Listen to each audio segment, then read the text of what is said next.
Alhamdulillah.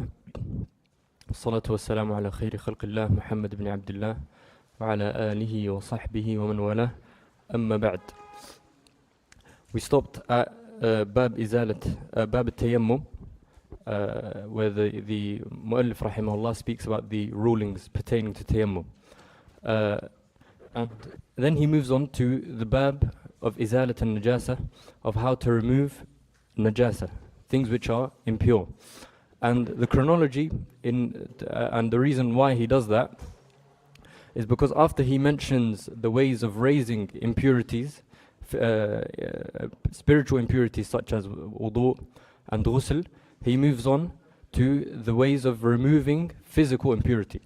To finish off Bab Tayammum, he says rahimahullah, وَمَنْ عَدِمَ الْمَاءَ وَالتُّرَابِ أو لم يمكنه استعمالهما صلى الفرض فقط على حسب حاله ولا إعادة.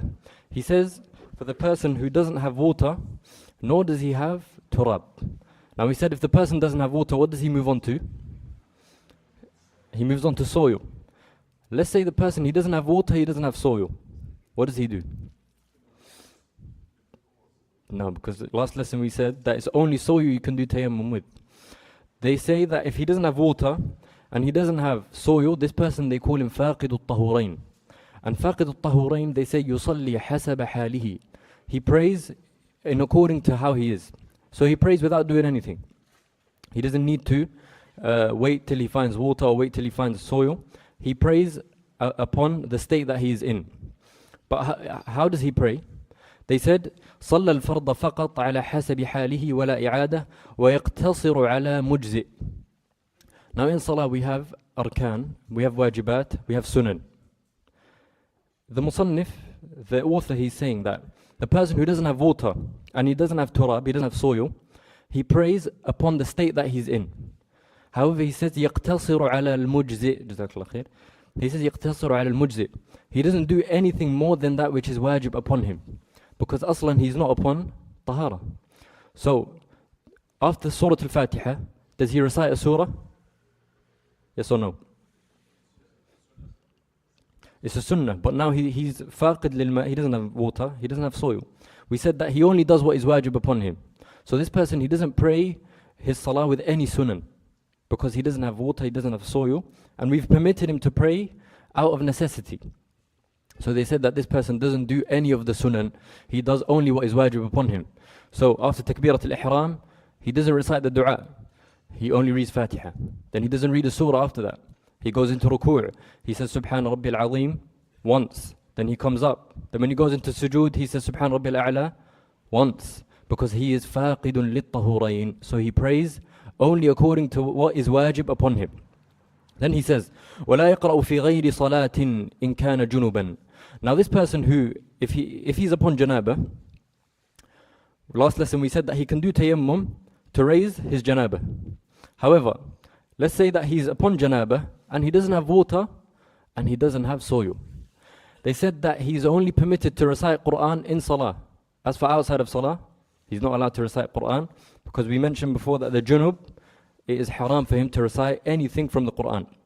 Because of Ali radiallahu anhu's statement where he said, كان النبي صلى الله عليه وسلم لا يحجزه شيء عن أن يقرأنا القرآن إلا الجنابة. So therefore, the person who has no water and no soil and is unable to find those two, he prays upon his state. However, outside salah, he's not allowed to recite any of the Quran. Does that make sense? طيب. Then he moves on to باب إزالة النجاسة. He says فصل تطهر أرض وأجرينة حمام ونحوها بإزالة عين النجاسة وأثرها بالماء. Before we start this chapter, we start with a few principles. Number one, the musannif, the author, and the madhab that he's upon is that only water removes najasa and nothing else removes it. That's principle number one, that it is only water that removes najasa. Principle number one. Number two, which comes off that first principle, is that they say that the najasa drying up doesn't make the najasa pure. So let's say that there was najasa on this table and then it dried. With time it dried. Do we say that this place has now become tahir, or is it still najis? It's still najis. And they also said, لا تطهر النجاسة بالدلك. If you were to rub it off until it came off. They say that the najasa doesn't, that it doesn't become pure by wiping it off. Also they say al-istihala, for it to change from one thing to another. And that we're going to come, there is a exception. For najasat, they split them into 4 ways pertaining to how you remove them. They split them into 4. The first type we have, which is removed through 7 washes, and one of them being with soil, is the najasa of the kalb and the khinzir. The najasa of a dog and the najasa of a pig. And that is the highest, the most impure of najasat. And they call it najasa mughallada. Then we have najasa mutawassita. This najasa is removed through 7 washes. And this najasa pertains to the najasa that is on the ground or on things like rocks. If the najasa is on the ground, then they say you wash it 7 times so that it can become tahir. The third level is that which can be removed through 1 wash. Such as if the najasa that is on the ground is washed once. And the najasa on other than the ground, such as on a thobe, also on the table, or on your phone, or on the book, you wash it 7 times. And then we have najasa mukhaffafa, which is the najasa of the urine of the baby boy, which is removed through sprinkling. So we have 4 levels. The first level is 7 washes, one of them being with soil. Which najasa is that? Dog and pig.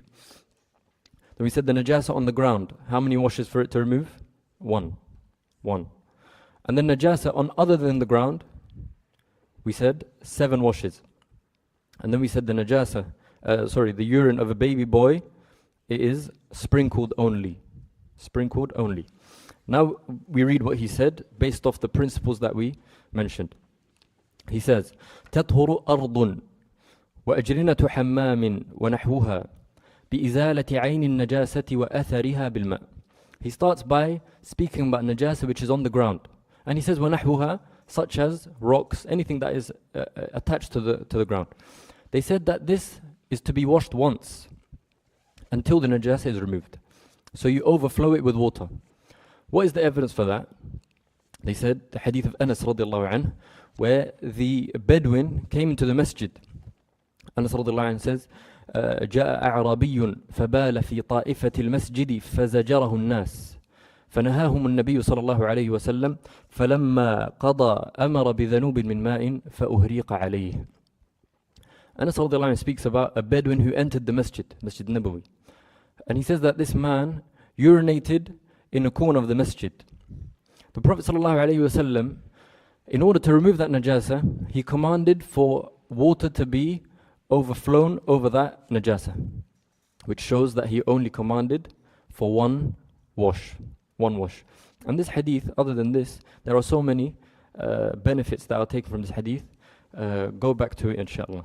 Then he says, وَبَوْلُ غُلَامٍ لَمْ يَأْكُلْ طَعَامًا بِشَهْوَةٍ وَقَيْئُهُ بِغَمْرِهِ.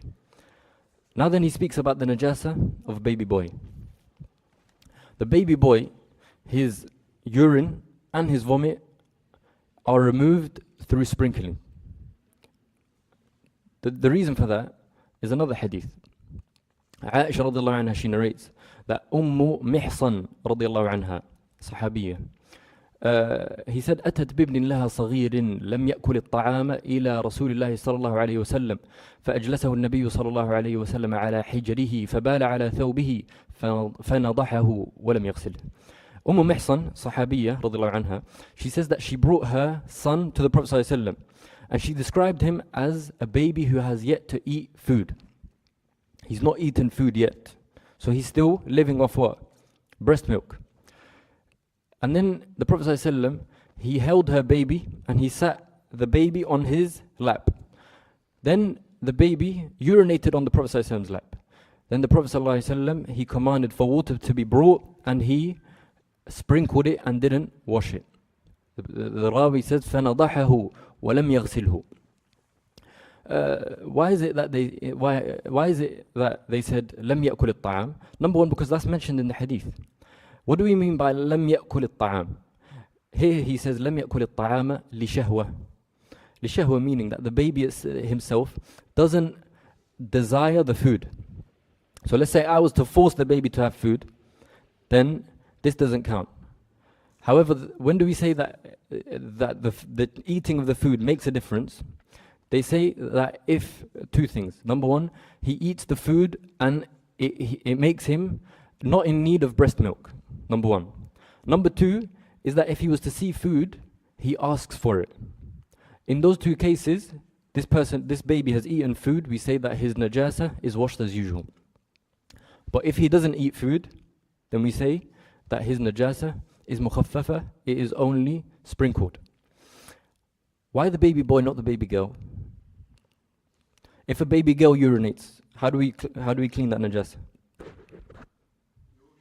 You wash it as normal. If it's on the thobe, 7 times. If it's on the ground, 1 time.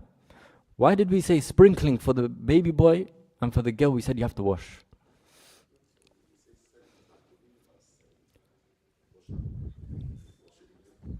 Yes. سبع غسلات منفصلة. So if it's under a tap, you put it in and you take it out. And you put it in, you take it out. And if you're pouring it on, then you pour it and you squeeze it out, the water, and then you wash again. That's سبع غسلات. Why so? Why 7? We're coming, inshallah. We're coming. طيب. Why did they differentiate between the baby boy and the baby girl?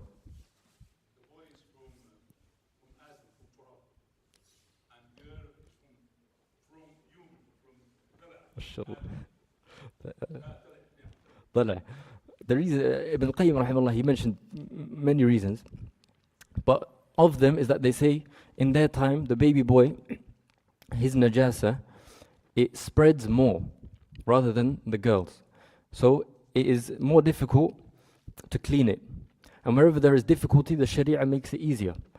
Another reason is they say that at their time baby boys used to be held more than baby girls.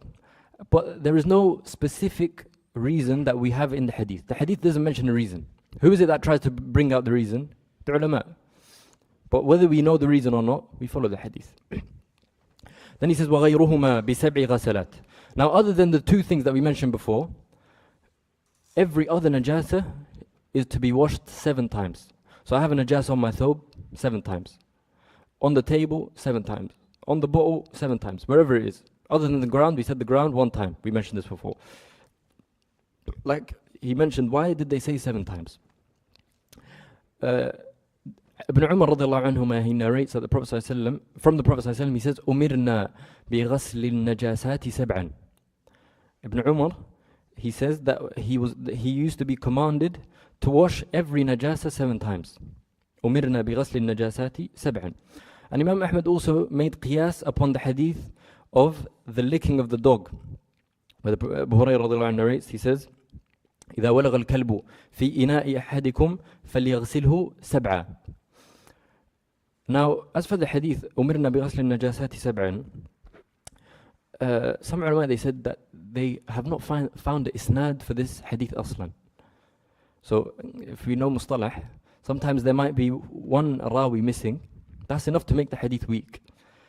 Imam al-Albani, he has a book on one of the books of the Hanabila, which he does the takhrij of the hadith. It's called Irwa al-Ghalil. And when he comes to this hadith, he said, this hadith lam ajidhu. And if the muhaddithin, they say lam ajidhu, most likely what it means is the hadith doesn't exist. Most likely that's what it means. That's why some of the muhaddithin, if he says la a'lam hadha al-hadith, it doesn't mean I don't know the hadith as in, oh, he doesn't know it but it exists. Him saying he doesn't know it most likely means the hadith, it doesn't exist. If he doesn't know it, then it doesn't exist. So the hadith, they said there's no isnad for it. But the reasoning for why they said 7, another reason is because they said qiyasan, as an analogy on the najasa of the dog. Then he says أحدها بتراب ونحوه في نجاسة كلب وخنزير فقط. Now he speaks about the najasa of the dog and the khinzir.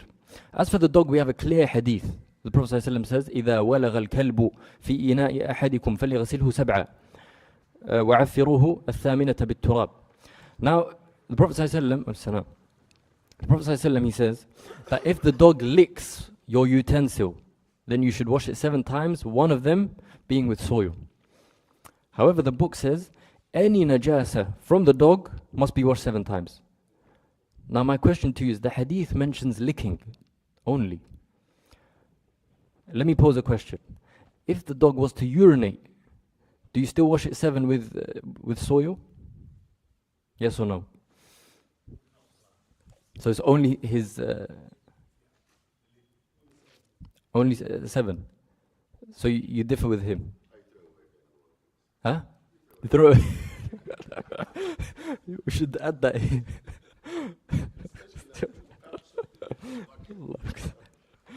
That's a good one. طيب. They say that the najasat other than the saliva of the dog is also washed 7 times, one of them with soil. Because they said the licking, they said that is the najasa which takes place most from the dog. So they said the hadith خرج مخرج الغالب وما خرج مخرج الغالب فلا حكم له. So they say that the licking of the dog, most of the time the najasa that would come from the dog is that he's going to lick. Therefore they said that the hadith is only speaking about what happens most of the time. It doesn't mean that it's restricting it to that one case. So it says any najasa that comes from the dog, that it makes that it gives the hukum that you need to wash it 7 times, 1 time with soil. And washing with soil, I think scientifically has been proven that it has what's it called? It repels the bacteria that comes out from the dog. You wash it 7 times, once with soil. And then he also says wa khinzir. The hadith doesn't mention khinzir. However, they narrated that Imam Ahmad said al-khinziru ashaddu najasatan. So they said qiyasan alayh. Qiyasan alayh. Then he says ولا يضر بقاء لون أو ريح أو هما عجزا. Now let's say that I'm removing najasa off my thawb or off the table, whatever it is, and a slight bit of the color remains after I've tried my best to remove it. Does that have any impact on my thawb remaining najis, or does it become pure? I repeat the question. There's najas on my thawb here. I've washed it as many times as I could, but the color doesn't move. The color's still there. Then it's tahir, correct. Because Sauda radiallahu anha, when she asked the Prophet ﷺ, the Prophet ﷺ said to her, اغسليه وحتيه ولا يضرك أثره ولا يضرك أثره. Sauda, she asked the Prophet ﷺ about the remains of blood that would be on her clothes, and he said to her to wash it, and that whatever's left on it from its color, that does not have any impact. Then he says أوريح. Similarly, if the smell remains, then this does not stop it from being tahir. But we say here that if it is, you washed it to the point where it doesn't remove. But if you're able to remove it, then you must. Now here he says ولا يضر بقاء لون أو ريح أو هما عجزا. What's one thing that he didn't mention here?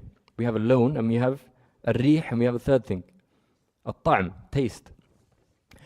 Here he's saying, as if he's saying that taste, even if you wash it to a point where the taste doesn't remove, then it stays najis. Because they say that the taste remaining means that the najasa is still there. طيب, how do I know if the taste is still there? By smelling it. That's one way. By tasting it.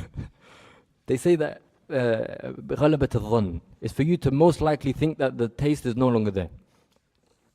Then he says وتطهر خمرة انقلبت بنفسها خلا وكذا دنها.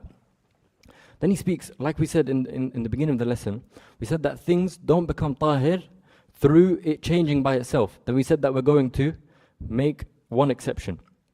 The exception is al-khamra, which is wine. As we all know, if wine stays for a long amount of time and it's left to its own, then it would change back to what? What does it change back to? Khal, which is vinegar. It changes back to vinegar. So he's saying that khamr, wine, which changes by itself back to vinegar, then this goes from najis back to being tahir by itself. What is he saying? It's as if he's saying that if someone was to change it, then it remains najis. Why did they say that? Anas radiallahu anhu asked the Prophet sallallahu alaihi wasallam, he said, سئل النبي صلى الله عليه وسلم عن الخمر تتخذ خلا قال لا. The Prophet sallallahu alaihi wasallam was asked about khamr being taken as vinegar, and he said no. So they took from that if the khamr changes by itself, then it becomes tahir. However, if it is changed, then it remains upon the najasa. It remains upon najasa. Why do we say that khamr only when it changes it becomes tahir? Why not other things? That's one. It's evidence. Another reason they give is that because the asl of khamr is what? Where did the khamr come from? Come from something tahir. Now that it changed from something tahir to najis, we say that it can go back by itself to something which is tahir. Does that make sense? It goes back to the asl. As for something which is from the get-go it is najis, for example, urine.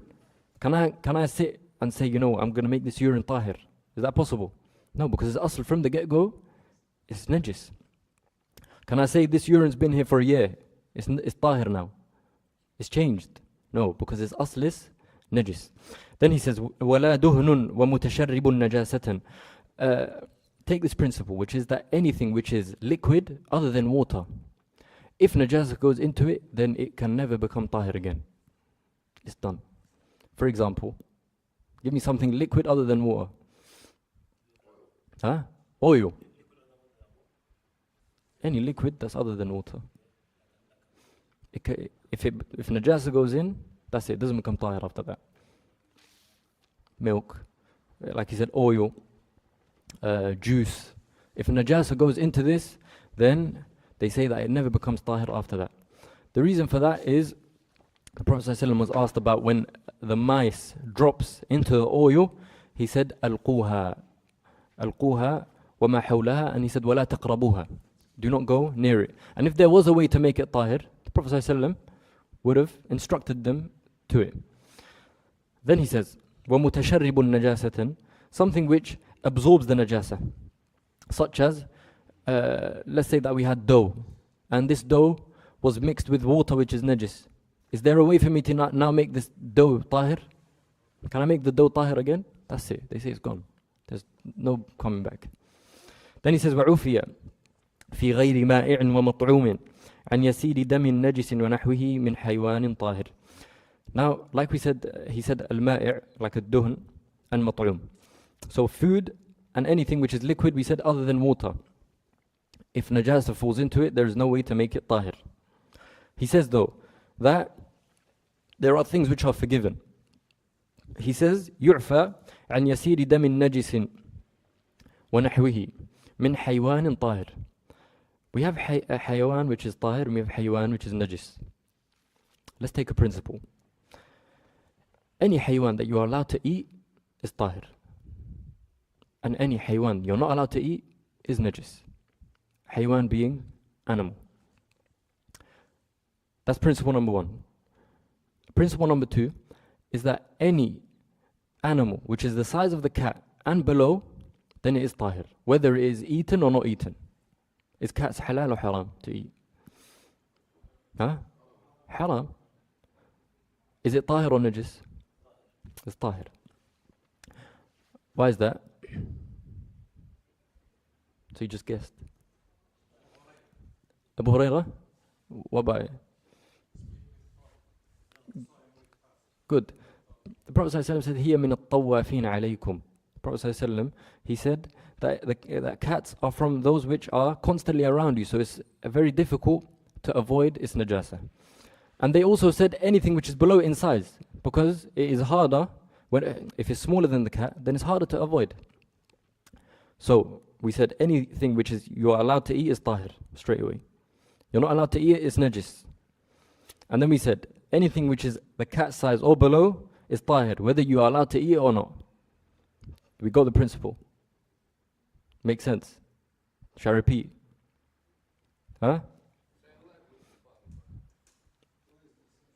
Yeah, al-fa'ra is tahir. Al-fa'ra is tahir, but it's smaller than cat. Now, what he said is a good question, because we said that if it falls into the oil, what happens? But here it is maita. It died in the oil. Now when it died, it's a maita. It's different. When it's alive, it's tahir. When it's dead, it's najis. Okay. Now, we take another principle. In terms of defining the haywan which is tahir or not, or the haywan which you eat or not. They say, كل ما أمر بقتله أو نهي عن قتله فيحرم أكله. Anything which the Prophet ﷺ commanded to kill, or prevented us and prohibited us from killing, then both is haram to eat. Give me an example of an animal which the Prophet ﷺ commanded us to kill. Lizard. Al-wazagh. Prophet ﷺ commanded to kill. Al-hayya. The snake. Serpent. Al-fa'ra. Mice. Scorpion. The Prophet ﷺ says, خمس من الدواب كلهن فاسق الحدأ. Good.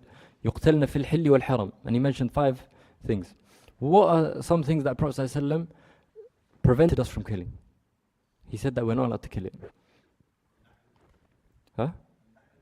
النحل. I've never heard that. Where is النمل? النمل is not a haywan, it's a hashara. The Prophet ﷺ prevented from killing frogs. Therefore it's haram to eat frogs. And the Prophet ﷺ prevented from killing pigs. Therefore it's haram to eat pigs. So we take this principle. Anything which has been commanded to kill or prohibited to kill, both you are not allowed to eat. طيب. Then he says, so we took that anything that is from the haywan which is tahir is tahir. So the urine that comes out from a haywan which is pure is pure.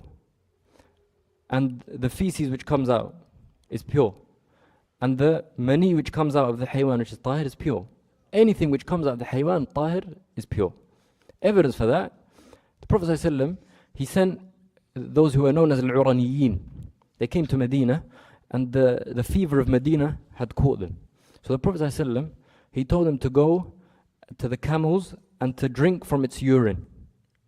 Therefore the Prophet ﷺ, would he command to drink something najis? No. So they took from that the urine that comes out from a haywan, from an animal which is pure, that the urine of it is pure as well. Then he says, وَمَا لَا نَفْسَ لَهُ سَائِلَةٌ وَقَمْلٌ وَبَرَاغِيثٌ وَبَعُوضٌ وَنَحْوُهَا طَاهِرَةٌ مُطْلَقًا. We have some things, some animals, which have, when he says وَمَا لَا نَفْسَ لَهُ, he means مَا لَا دَمَ لَهُ. Certain animals, if you were to kill it, or to stab it, then you would see that blood runs out and gushes out. But there are some things where if you kill it, no blood comes out. Like what? Sure. Spider. If you kill a spider, you press it. Does blood come out? No blood comes out. Therefore they say these things which have no blood which runs out when it is killed, these are tahir. These are tahir. So spiders are tahir. Ants, tahir. All of these things, they don't have blood which runs out when they are killed. What's the evidence for this? The Prophet ﷺ, when he spoke about the fly that falls into the water, what did he say? He said, فَلْيَغْمِسْهُ ثُمَّ لِيَنْزِعْهُ. And then he said that he can drink it after that. He said that if the fly falls into the water, that you should dip it in, then take it out, then you drink it. What happens to the fly when you dip it in? It dies. It dies. Therefore, this is evidence that the things which have no nafs, as in no blood, which runs out, then these things are tahir. These things are tahir. Then he says, however, we make an exception, which is that it has to be mutawallid min tahir, as in it has been birthed by something which is tahir. But there are some insects which always are birthed in places of najasa. These have the hukm of najis. These are najis. Then he says, وَمَائِعٌ مُسْكِرٌ وَمَا لَا يُؤْكَلُ مِنْ طَيْرٍ وَبَهَائِمَ مِمَّا فَوْقَ الْهِرِّ خِلْقَةً ولبن ومني من غير آدمي وبيض وبول وروث ونحوها من غير مأكول اللحم نجسة. He says, number one, he starts with al-ma'i' al-muskir. Al-ma'i' al-muskir, something which intoxicates and it is liquid. Like what?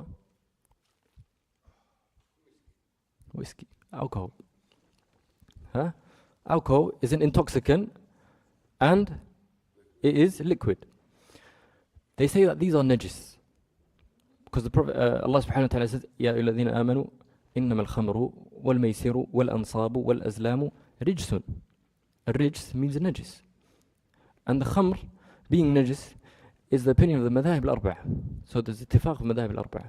That khamra is najis. Meaning, that if khamr was to fall on my clothes, then I have to wash my clothes how many times? 7 times. If it falls on the ground, how many times do I wash it? Once. It follows the same. Khamr is najis. Then he says, وَمَا لَا يُؤْكَلُ مِنْ طَيْرٍ.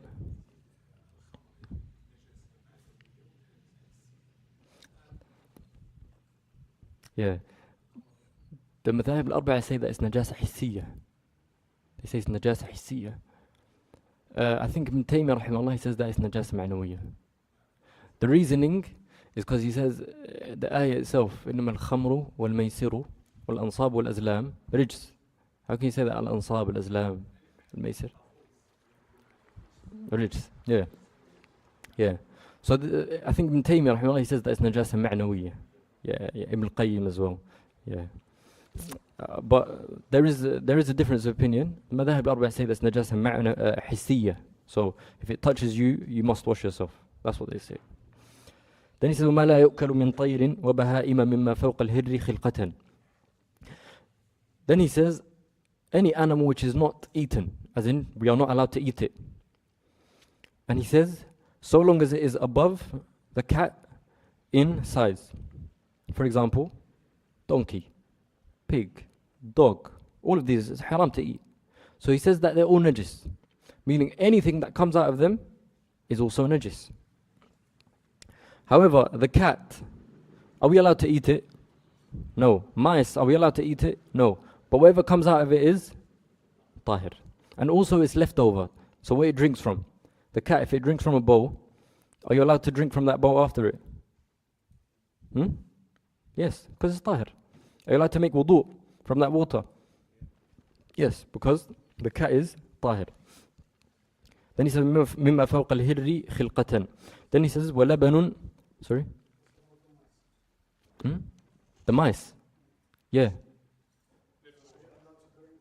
Yeah. Because we said it's below the cat in size.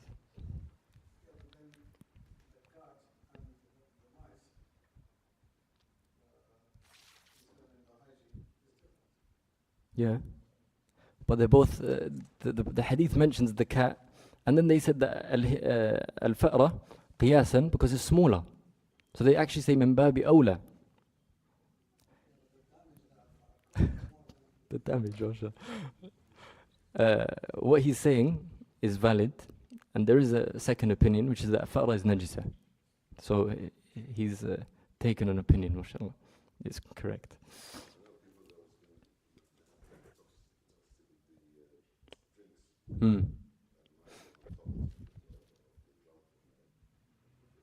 Yeah.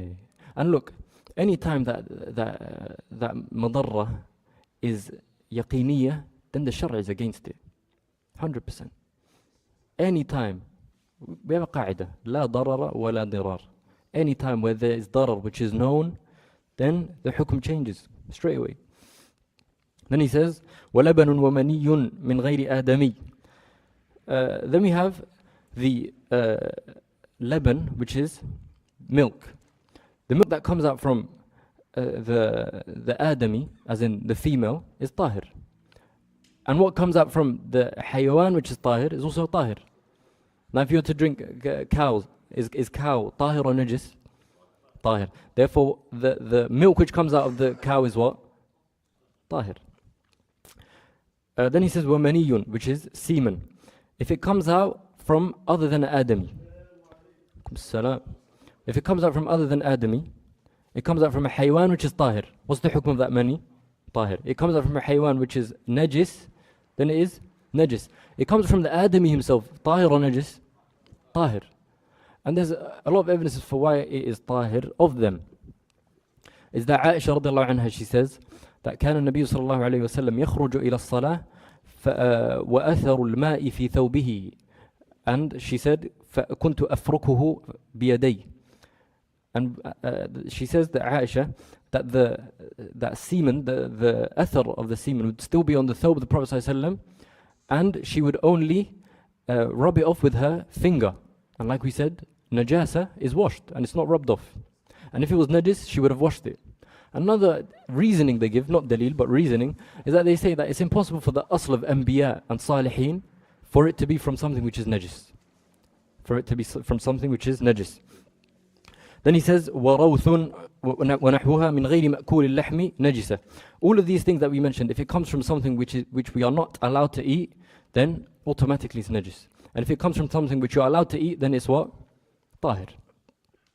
Then he says, وَمِنْهُ طَاهِرَةٌ كَمِمَّا لَا دَمَ لَهُ سَائِلٌ. Just like we said before, that which doesn't have a dam which is sa'il, such as what? Spider, ants, bees, all of these things. These things also, its blood is tahir, and its mani is tahir, and its rawth is tahir. So, the principle is, anything which we are allowed to eat, anything that comes out of it is tahir. And that which you are not allowed to eat, anything which comes out of it is najis, except for what? Cat and smaller. Cat and smaller is tahir. Prophet ﷺ said, إِنَّهَا مِنَ الطَّوَّافِينَ عَلَيْكُمْ وَالطَّوَّافَاتِ. Then he says, وَيُعْفَى عَنْ يَسِيرِ طِينِ شَارِعٍ عُرْفًا إِنْ عُلِمَتْ نَجَاسَتُهُ وَإِلَّا فَطَاهِرٌ. We have three cases here. The najasa, he describes it as the mud that is on the path. We say that there's three cases. Number one is for you to be sure that it's tahir. Then we say here there's no issue. It's tahir. Number two is for you to be in doubt. Is it tahir or is it najis? What do we say? It's tahir. We say that it's tahir. The third is that we know that it's najis. Here we say there's two cases. Okay? Number one, if a small amount comes on to your clothes, then we say that is ma'fu'un anhu. That is ma'fu'un. And if it is kathir, then we say غير معفو عنه. So we said there's three cases. The first is that we know that is tahir. Here we have no issue. The second, we say that we are in doubt. What do we say? It's tahir. Any time that there is doubt, something is tahir or najis, the asl is what? The asl is what? Tahir. What does Sheikh Sa'di say? وَالْأَصْلُ فِي مِيَاهِنَا الطَّهَارَةِ. What's the second part of the bait? Ya Allah. That's وَأَصْلُ فِي مِيَاهِنَا الطَّهَارَةِ. And then something وَالْحِجَارة, something like that. قواعد فقهية. Anyway, the asl in anything is tahir. I'm in doubt. Is my thawb here tahir or najis? The asl is tahar. Then he says, إِنْ عُلِمَتْ نَجَاسَتُهُ. If I know that this place is najis, and a small amount of it catches onto my thawb, then we say it's ma'fu'an. Why do they say it's ma'fu'an? Salama radiallahu anha, and as we know, the sahabiyat, they used to wear long clothing to cover themselves. She would say that when she's walking in the shawari', the pathways, that some najasa would stick onto her thawb.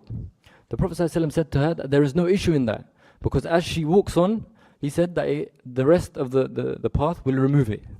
That shows what? That it is ma'fu'. No, it's not tahir. It's not tahir. Ma'fu'un an means it's still najis, but it's ma'fu'an. We have one more thing which is najis but ma'fu'un an. He didn't mention it. Anyone? We have something which is najis but also ma'fu'un an. One more example. They say عن أثر استجمار. عن أثر استجمار. We took in Bab al-Istinja that al-Istinja هو إزالة عين النجاسة, which is when you make istinja with water, is that it removes the najasa itself. As for istijmar, it's إزالة حكم النجاسة, that removes the hukm of najasa. However, small amounts of najasa might remain. When you wipe with a stone or rock or tissue or whatever, small amount of najasa will remain, surely. However, that amount of najasa is ma'fu'un an, it is forgiven. It's forgiven. So, to recap quickly, a najasa which is on the ground is washed how many times? Once. Who remembers the dalil? What's the dalil? Al-A'rabi. The Prophet ﷺ says, فَأَمَرَ بِذَنُوبٍ مِّنْ مَاءٍ فَأُهْرِقَ عَلَيْهِ. Then we said, a najasa which is washed 7 times with soil, which is what? The dog. Then we said a najasa which is washed 7 times is what? 7 times? Khinzir is 7 times with soil. 7 times is in any other place. So it's on the thobe, on the book, anywhere else. And then we said a najasa which is sprinkled, which is what? The baby boy. The dalil for that? A boy was brought to him. It says, فَأَجْلَسَهُ عَلَى حِجْرِهِ فَبَالَ عَلى ثَوْبِهِ فَنَضَحَهُ وَلَمْ يَغْسِلْ. The Prophet ﷺ sprinkled it and didn't wash it.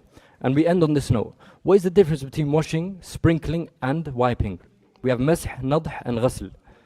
We say quickly because we don't have time. Al-ghasl is جَرَيَانُ الْمَاءِ عَلى الْعُضُوِ, for the water to run on the body part. And then you have al-mash is بَلُّ الْيَدِ وَإِمْرَارُهَا عَلى الْعُضُوِ, is to wet the hand and to wipe it on the area. And then we have al-nadh.